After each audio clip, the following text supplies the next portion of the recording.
Assalamualaikum warahmatullahi wabarakatuh. Selamat pagi semuanya. Pagi, Bu. Waalaikumsalam warahmatullahi wabarakatuh. Pagi, Bu. Alhamdulillah, hari ini gimana kabarnya siswa semua sehat? Alhamdulillah sehat, Bu. Alhamdulillah ya sehat semua. Semoga kepada seluruh siswa tetap dalam keadaan sehat dan selalu menjaga protokol kesehatan. Sebelum Ibu memulai pelajaran pada hari ini, Ibu harapkan kepada seluruh siswa untuk mengaktifkan kameranya terlebih dahulu ya.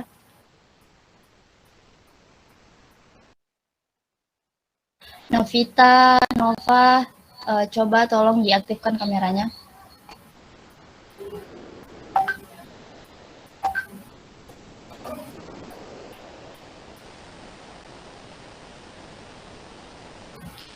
Oke, baik. Sebelum Ibu memulai pelajaran hari ini, Ibu ingin memberi sedikit motivasi kepada kalian untuk selalu tetap semangat belajar. Sebelumnya di sini udah ada yang pernah dengar cerita Lilin Impian tidak? Belum, Bu.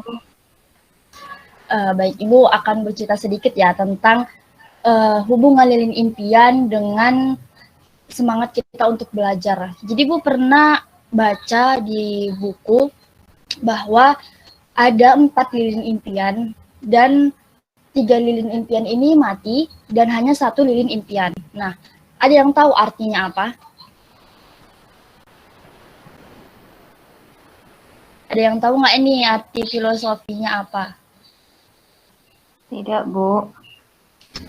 Jadi untuk filosofi lilin impian ini seperti yang Ibu bilang tadi bahwa ada 4 lilin impian dan 3 lilin impian ini mati, hanya tersisa 1. Jadi apa artinya gitu kan?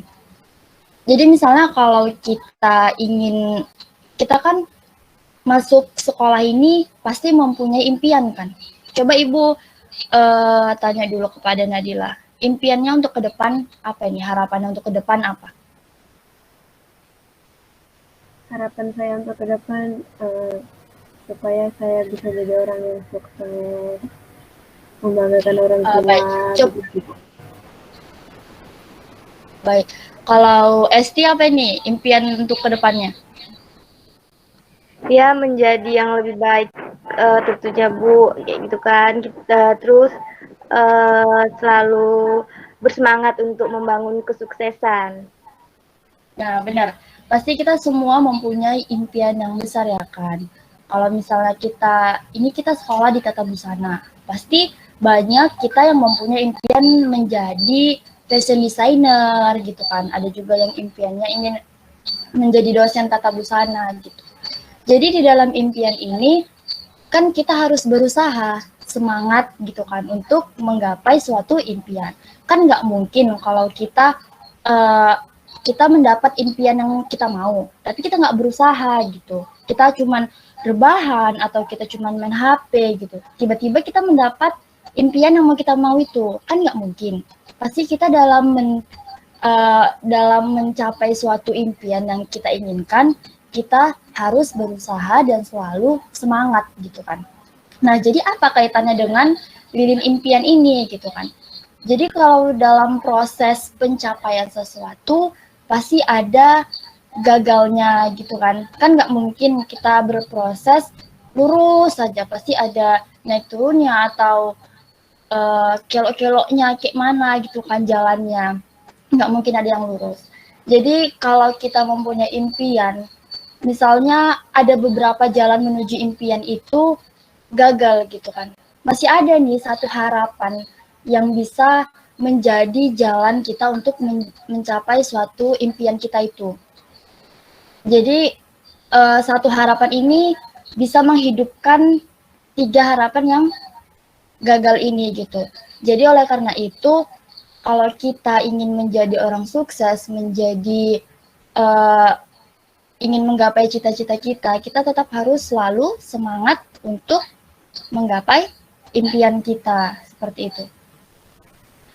Mungkin sedikit aja ya Ibu memberi motivasi ke kalian agar kalian tetap selalu belajar bahwa segala apapun yang kalian lakukan selagi itu baik menurut kalian, lakukanlah gitu kan. Karena kan proses orang berbeda-beda. Orang mencapai ke titik tujuan mereka kan juga berbeda-beda gitu. Jadi ya jangan sementang misalnya Nadilah nyampe luan nih di finish gitu kan. Kemudian si Fitri udahlah kayaknya aku gagal udahlah gini, jangan gitu. Kita harus tetap semangat, tetap usaha walaupun gagal kita bangkit lagi gitu. Baik, sebelumnya Ibu ingin absen dulu ya. Ibu akan panggil namanya satu-satu. Esti Suhartini. Hadir, Bu. Emi Hepita Natalia. Nadila Runa. Hadir, Bu. Nova Daulay. Hadir, Bu. Novita Puspara Anggraini. Hadir, Bu.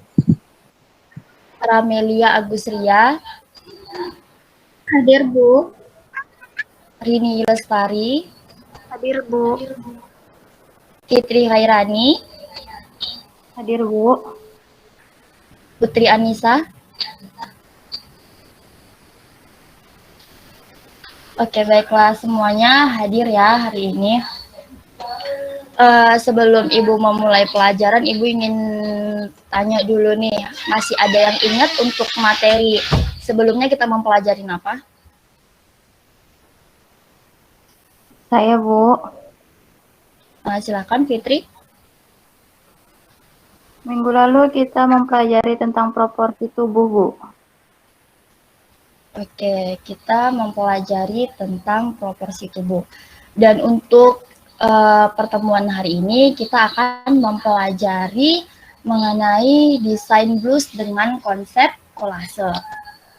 Ibu akan share screen untuk materi pelajaran hari ini. Oke, baik.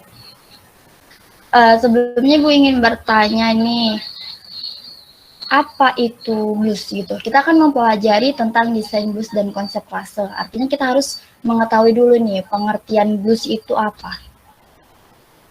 Coba siapa nih yang tahu apa itu blus? Kan kita pasti di dalam dunia tata busana ini nggak asing lagi tuh kan dengar-dengar kata blus gitu. Coba beberapa Ibu minta 2 mahasiswa deh untuk memberikan pendapatnya mengenai apa itu blus. Izin, Bu, saya. Silahkan, Rini. Baik. Blus adalah pakaian dari atas sampai ke bawah pinggang, Bu. Oke, baik. Ada lagi teman-teman yang ingin menambahkan? Izin saya, Ibu. Silahkan. Blus itu merupakan pakaian luar wanita yang dikenakan dari atas sampai di batas panggul, Ibu. Terima kasih. Oke, baik. Terima kasih kepada Rini dan Esti. Nah, benar apa yang sudah dikatakan mereka bahwa blus merupakan busana dari atas sampai batas panggul. Nah, untuk lengkapnya Ibu simpulkan seperti ini ya, bahwa blus merupakan pakaian atas yang digunakan di dalam rok ataupun di luar rok gitu. Untuk ukuran blus sendiri yaitu dari bawah panggul maupun di atas panggul. Ini Ibu ada menjabarkan beberapa pengertian blus menurut para ahli. Coba kepada siapa ya nih Bu suruh baca. Putri Anissa coba deh baca pengertian blus menurut para ahli. Silakan. Baik, Bu. Putri Anissa, ya. Pengertian blues menurut para ahli. 1. Menurut Arifah Arianto 2003. 5. Blues ialah busana luar wanita bagian atas yang panjang umumnya sampai panggul atau lebih pendek, baik dipakai dimasukkan ke dalam rok. Sedangkan blus yang panjang melewati batas panggul disebut tunik. Blus dikenakan untuk pasangan rok atau celana.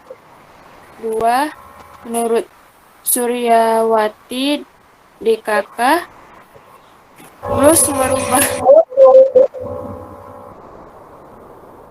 merupakan pakaian yang menutupi badan bagian atas sampai di bawah pinggang. Blus dapat dipakai di luar atau di dalam rok atau celana. 3. Menurut Kodiah DKK, merupakan pakaian bagian atas berlengan pendek atau panjang. Blus yang baik merupakan blus yang jika dipakai sesuai dengan ukuran dan bentuk tubuh pemakai, membuat pemakai menjadi lebih percaya diri. Sekian dari saya kembalikan kepada Ibu. Baik, terima kasih Putri. Nah, benar kan tadi kita sudah mendengarkan pengertian blus menurut beberapa ahli dan menurut pendapat teman-teman gitu. Sampai sini sudah mengerti apa itu blus? Atau masih ada yang belum paham? Atau sudah mengerti semuanya gimana? Sudah mengerti? Baik. Karena semua siswa sudah mengerti apa itu pengertian blus, selanjutnya kita akan membahas tentang jenis-jenis blus. Ya, Ibu ingin bertanya nih, siswa, apakah ada yang tahu apa itu jenis-jenis blus? Coba kalau ada yang tahu, boleh nih dikasih pendapatnya. Gimana, siswa? Izin, Bu. Ya, silakan, Bu. Apakah blus juga banyak jenisnya, Bu? Bukannya blus modelnya sama saja, Bu? Baik, Nova. Mungkin menurut kita memang blus sama aja gitu kan. Kalau yang namanya blus ya udah blus aja. Nggak tahu nih sebenarnya model blus yang kita kenakan itu apa. Jadi untuk kedepannya kita sebagai calon perancang busana, kita harus tahu nih model-model blus itu apa-apa aja gitu kan. Dan kita juga harus selalu membaca tren-tren dari masa ke masa gitu. Agar kita tahu model-model busana terkini itu apa-apa aja seperti itu. Jadi Nova, untuk jenis-jenis blus ini ada banyak ya Nova. Tapi kita akan membahas di sini ada 10 jenis-jenis blus. Oke, baik, langsung saja Bu. Bahasa yang pertama itu ada asimetrik blus. Seperti contoh gambar di samping, bahwa blus ini didesain dengan potongan kurve menyamping yang secara keseluruhannya penampilannya tidak simetris. Yang kedua yaitu ada baseball shirt, yaitu busana ini diadaptasi dari baju pemain baseball. Jadi dia kayak seperti kaos biasa gitu. Mungkin sudah nggak asing lagi ya untuk baseball shirt ini. Kemudian selanjutnya ada Bettina blus. Nah, Bettina blus ini merupakan blus yang dibuat dari bahan kemeja dengan leher bakuan lebar dan tangan yang berjumbai dan bermotif. Kemudian ada big shirt, sesuai dengan namanya ya kan, bahwa blus ini merupakan blus yang berukuran oversize. Seperti itu. Selanjutnya ada blouson. Blouson ini atasan sepanjang panggul dengan ada kerutan di bagian pinggangnya. Selanjutnya yaitu ada can shirt, yaitu kemeja berpotongan longgar dengan saku-saku di dada lengan baju yang berukuran pendek atau hanya mencapai siku saja. Kemudian ada Chinese top. Untuk busana blus ini berkerat tegak dengan kancing yang khas dengan lengan baju sekali, sampai ke lengan baju panjang. Kemudian yang selanjutnya ada crossover tops, yaitu serupa busana lilit dengan perbedaan tanpa kancing atau taliban dan pita ibu. Selanjutnya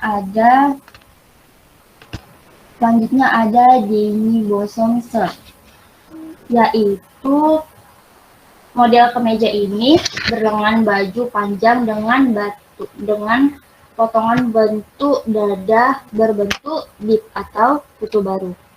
Yang terakhir ada dolma sleeve blouse. Nah, untuk busana ini seperti namanya, modelnya dengan potongan lengan yang bervolume. Sampai sini paham apa itu jenis-jenis blouse? Paham, Bu. Gimana sih? Oke. Baik, tadi kita sudah mempelajari apa itu pengertian blouse dan apa saja jenis-jenis blouse, ya kan? Semoga para siswa paham ya untuk dasarnya dulu. Selanjutnya kita akan memasuki dengan konsep kolase mood board. Ibu ingin bertanya lagi nih, ada yang tahu apa itu konsep kolase atau mood board? Saya, Bu. Oke, silakan Ramel. Menurut saya, kolase atau mood board itu adalah teknik menempelkan potongan-potongan di permukaan kertas yang akan menghasilkan seni yang baru, Bu. Oke, baik. Terima kasih Ramel atas pendapatnya.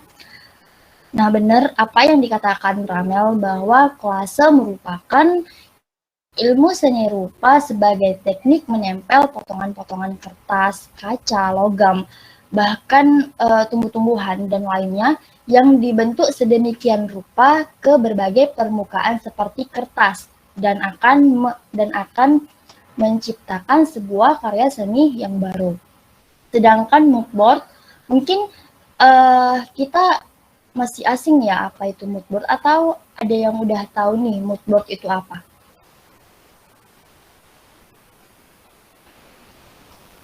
Ada yang udah tahu?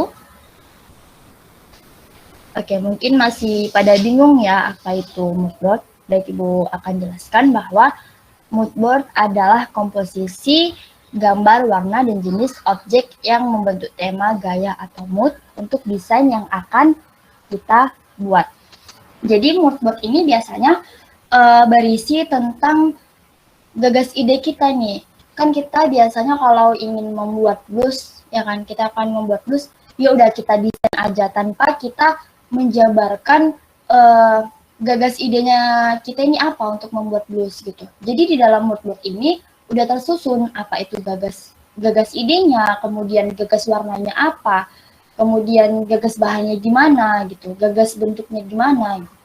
Jadi udah tersusun rapi dan itu merupakan panduan kita untuk menghasilkan desain kolase yang akan kita buat. Seperti itu. Secara umum mood board di bidang fashion memiliki materi sebagai berikut. Yang pertama ada tema dan karakter yang akan diangkat dalam desain busana. Nah, seperti yang Ibu jelaskan sebelumnya bahwa di dalam mood board ini harus ada tema dan karakter. Apa yang menjadi gagas ide kita gitu. Misalnya kalau kita ingin membuat desain blus, kita harus memikirkan nih, apa tema yang mau kita ambil. Contohnya nih, Ibu kasih contoh. Misalnya kita ingin membuat blus dengan tema bunga sakura gitu kan. Nah, nanti di situ akan kita jelaskan mengapa kita mengambil gagas ide ini. Apa sih yang membuat bunga sakura ini lebih unggul daripada bunga yang lain dan kamu jadikan gagas ide gitu. Nanti di situ dijelaskan. Dan dari tema itu nanti akan membentuk sebuah desain sesuai dengan karakter yang telah kamu angkat. Kemudian penggayaan busana yang sedang tren. Nah, sebagai calon perancang busana, pasti kita harus selalu membaca gitu kan, memantau tren busana dari masa ke masa. Agar apa? Agar misalnya kalau kita jadi perancang busana, kita nggak busana yang kita hasilkan itu nggak ketinggalan zaman gitu loh. Jadi karena kita tahu kan tren busana itu dari masa ke masa, jadi kita bisa menjadikan itu sebagai apa ya, kalau ibu bilang sebagai referensi kita untuk menciptakan blus dengan model-model terbaru seperti itu. Kemudian ada komposisi yang akan digunakan dalam pembuatan desain busana atau image color. Seperti yang ibu bilang bahwa di dalam mood board ini kita harus menentukan juga warna apa yang mau kita buat. Kan nggak mungkin kita mau buat busana gitu kan, kita mau buat busana tapi kita nggak tahu kita mau ngambil warna apa, atau kita menciptakan warna itu, atau kita membuat blus dengan warna itu ya udah suka-suka hati aja, kan nggak boleh kayak gitu.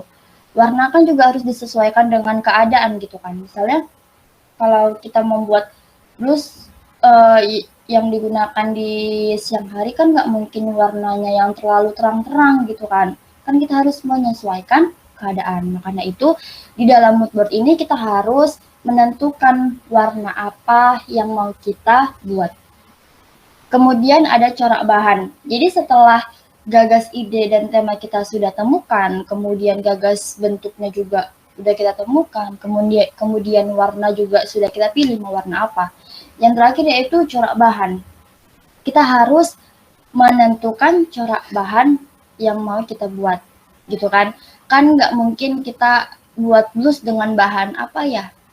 Misalnya kita mau buat blus tapi bahannya yang panas gitu kan, itu blusnya mau kita pakai di keadaan siang hari gitu kan nggak mungkin. Kita harus tahu juga ini corak-corak bahan itu apa-apa aja, jenis-jenis bahan kain itu apa-apa aja, biar kita tidak salah membuat busana seperti itu. Nah, untuk yang terakhir ada langkah membuat kolase desain atau mood board. Kan tadi kita kan slide sebelumnya tadi itu di dalam mood board itu isinya apa aja gitu kan. Untuk yang ini, untuk yang selanjutnya yaitu membuat kolase desain. Jadi di dalam mood board ini, dalam membuat mood board ini sebenarnya ada dua teknik. Yang pertama secara manual dan yang kedua secara aplikasi software atau desain grafis. Untuk kali ini kita akan mempelajari cara membuat kolase desain atau mood board dengan cara manual. Nah, di sini ada prosedur pembuatan mood board secara manual. Yang pertama menentukan tema atau judul desain. Ya kan, sudah tahu, harus tahu nih. Kita membuat mood board harus tahu. Memang paling utama kita membuat mood board itu ya kita harus tahu tema apa yang mau kita angkat untuk dijadikan desain kolase kita. Yang kedua, menyiapkan alat dan bahan yang diperlukan untuk membuat mood board. Nah, ini kan ada ini contoh mood board ya kan. Pasti banyak elemen-elemen yang harus kita kumpulkan. Misalnya dari gagas bentuk, referensi dari gagas bentuk tuh. Kan biasanya kita melihat referensi dari internet atau dari Pinterest, seperti itu kan. Kan nggak mungkin nanti kalian tunjukkan dalam bentuk PNG atau JPG gitu kan, nggak mungkin. Jadi nanti itu misalnya kalian print dan nanti akan kalian susun seperti itu. Jadi kita harus menyiapkan alat dan bahan yang mendukung untuk membuat mood board seperti kartun, kemudian gunting, kemudian pensil atau garis seperti itu. Kemudian yaitu mengumpulkan berbagai elemen pendukung penyusun mood board sesuai dengan tema.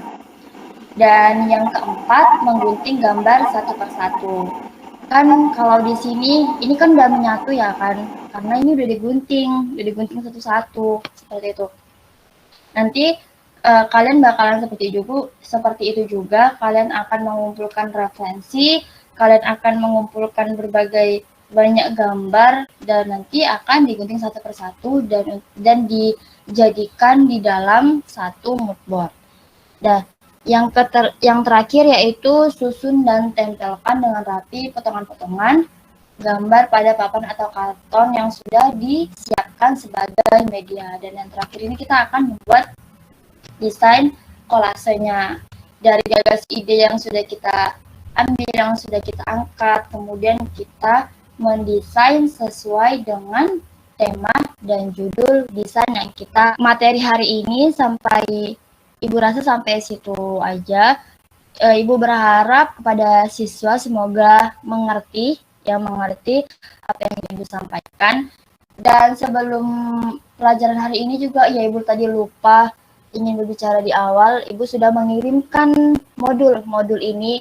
Misalnya kalian kalau kurang mengerti bisa baca modul di Google Classroom. Ibu sudah mengirimkan di Google Classroom. Oke, selanjutnya Ibu ingin membuat tugas, tapi tugasnya per kelompok. Jadi Ibu beri waktu berapa 5 menit untuk membentuk kelompok. Sampai sini ada yang ingin bertanya? Ada yang ingin bertanya sampai sini mengenai kelompok? Izin bertanya, Bu. Silakan. Untuk per kelompoknya itu berapa orang ya, Bu? Oke, baik. Untuk per kelompok bisa 2 atau 3 orang. Ibu beri waktu 5 menit ya dari sekarang untuk membentuk kelompoknya. Oke, sudah pada dapat nih kan kelompoknya? Siapa-siapa aja? Sudah, Bu. Sudah, Bu. Oke, baik. Nah, jadi untuk tugas kelompok, Ibu akan memberikan tugas harus menentukan gagasan ide kalian atau tema kalian yang akan dijadikan mood board. Jadi, kan tadi di satu kelompok ada 2 orang ya kan? Nah, di situ nanti kalian akan menemukan satu gagasan ide aja. Kemudian membuat mood board-nya berkelompok, tetapi hasil desainnya per individu gitu. Jadi misalnya kelompok 1 nih ada Rini dengan Esti. Mereka ngambil misalnya gagas idenya bunga mawar gitu kan. Nah, mereka ya udah sama gagas idenya apa gitu kan. Terus teknik kemudian gagas bentuknya sama gitu, warnanya juga sama. Tetapi hasil desain kolasenya, desain akhir yang mau kalian buat itu hasilnya berbeda. Itu per individu. Itu Ibu akan nilai per individu. Sampai sini paham atau ada yang ingin ditanyakan lagi? Paham, Bu. Baik, paham. Oke, baiklah. Sebelum Ibu akhiri, Ibu ingin meminta pada beberapa siswa nih untuk menyimpulkan materi kita hari ini apa. Coba ada yang bisa? Ibu minta 3 orang untuk menyimpulkan materi hari ini apa kan Ibu? Menyimpulkan kan, Bu? Silakan Rini.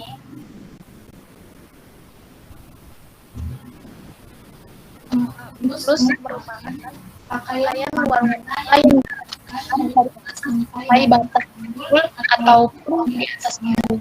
Terus itu juga Baik, terima kasih. Rini sudah menyimpulkan apa itu pengertian dari blues, ya kan? Coba kepada siapa ya? Novita coba. Ibu ingin Novita menyimpulkan jenis-jenis blues itu apa aja. Silakan Novita. Izin Bu, untuk jenis-jenis bus kita membahas tentang asimetris bus, baseball shirt, Bettina blues, big shirt, blue song, tan shirt, Chinese top, crossover tops, Danny Blossom shirt, dan Dolman slip blues. Oke, baik, terima kasih Novita. Dan untuk terakhir yang menyimpulkan mood board, Ibu ingin Putri nih, coba silakan simpulkan yang kamu pahami tentang mood board tadi. Baik, Bu. Atau ya silakan. Untuk prosedur pembuatan mood board secara manual, yaitu 1. Menentukan tema atau judul desain. 2. Menyiapkan alat dan bahan yang diperlukan untuk membuat mood board. sebagai elemen pendukung penyusun mood board sesuai tema. Ya, selanjutnya. 4. Menggunting gambar satu persatu. 5. Susun dan tempelkan dengan rapi potongan-potongan gambar pada papan atau karton yang sudah disiapkan sebagai media, Bu. Oke, baik. Terima kasih kepada Rini, Novita, dan Putri yang sudah menyimpulkan.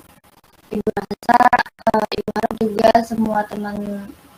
semua siswa mengerti apa yang sudah kita pelajarin hari ini.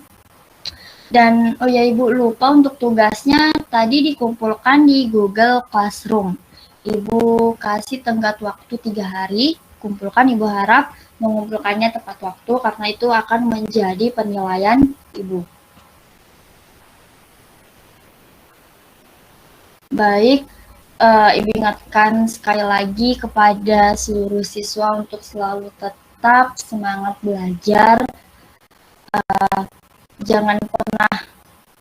Jangan sering males-malesan, jangan sering main HP, jangan sering rebahan, jangan, karena di pandemi ini mungkin semangat belajar siswa itu berkurang ya. Ibu harap untuk siswa-siswa di kelas 11 tata busana ini tetap selalu semangat. Untuk pertemuan berikutnya kita akan melakukan pertemuan secara tatap muka. Dan Ibu akan melis juga bahan dan alat apa aja yang akan kalian bawa, yang akan kalian persiapkan untuk kita membuat desain kolase dengan konsep mood board. Ibu rasa cukup sampai di sini materi hari ini. Dan Ibu akhiri, wassalamualaikum warahmatullahi wabarakatuh. Ibu izin live ya. Waalaikumsalam warahmatullahi wabarakatuh. Waalaikumsalam warahmatullahi wabarakatuh. Terima kasih.